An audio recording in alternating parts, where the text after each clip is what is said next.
the janitor who closed a $20 billion deal. I was wiping floors while the world laughed at me. No one knew that the woman carrying a mop once carried dreams of boardrooms and business deals. That night, fate handed me a chance, and I turned my pain into power. I never thought my name would be remembered in the same sentence as $20 billion. For years, people only called me the janitor. They laughed at my uniform, mocked my mop, and looked past me like I was invisible.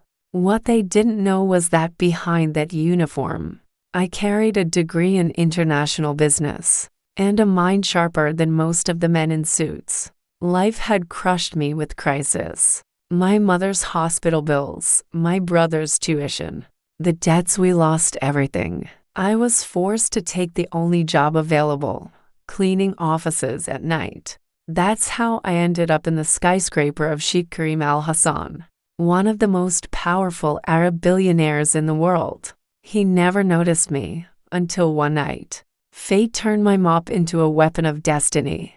Karim was pacing in his office, shouting into phones. The deal on the table was massive, $20 billion with international investors.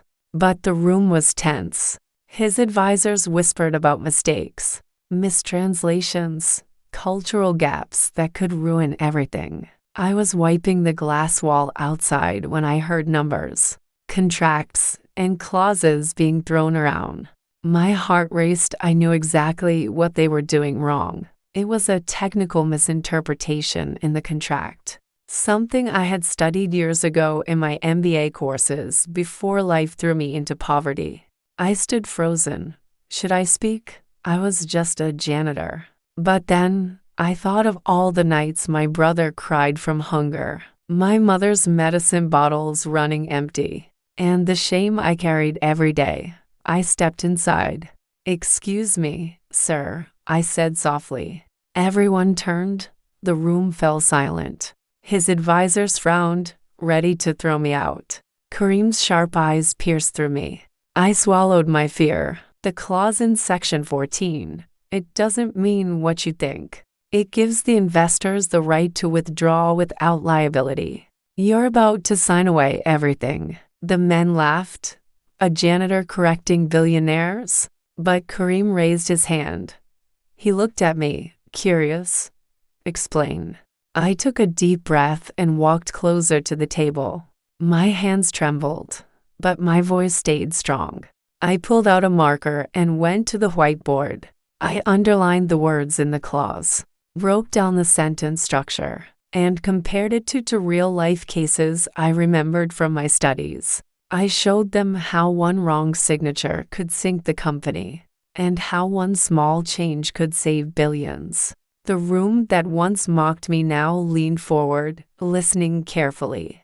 My voice didn't shake. For 10 minutes, I broke down the clause, line by line, pointing out the risks and the safer alternative. I even suggested a renegotiation strategy. When I finished, the room was silent again, but this time, not from mockery. From shock.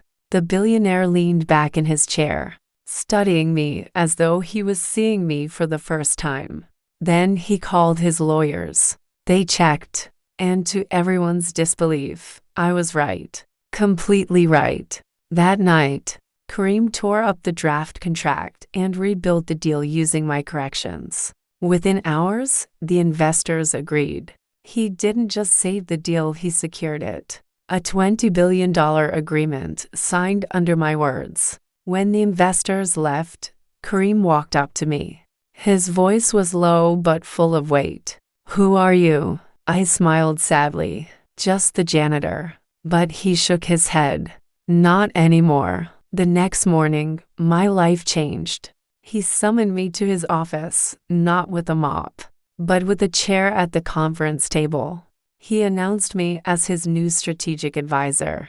The same people who once mocked me now took notes when I spoke. The woman in a janitor's uniform became the woman who rewrote billion-dollar deals. That night, when I looked at myself in the mirror, tears filled my eyes. I wasn't crying because I had escaped poverty. I was crying because someone finally saw me. Someone believed in me when the world only mocked. Kareem later told me, "You saved me from the biggest mistake of my career. But more than that, you reminded me that brilliance can wear any uniform." And from that day, I promised myself I would never let life or crisis define my worth again.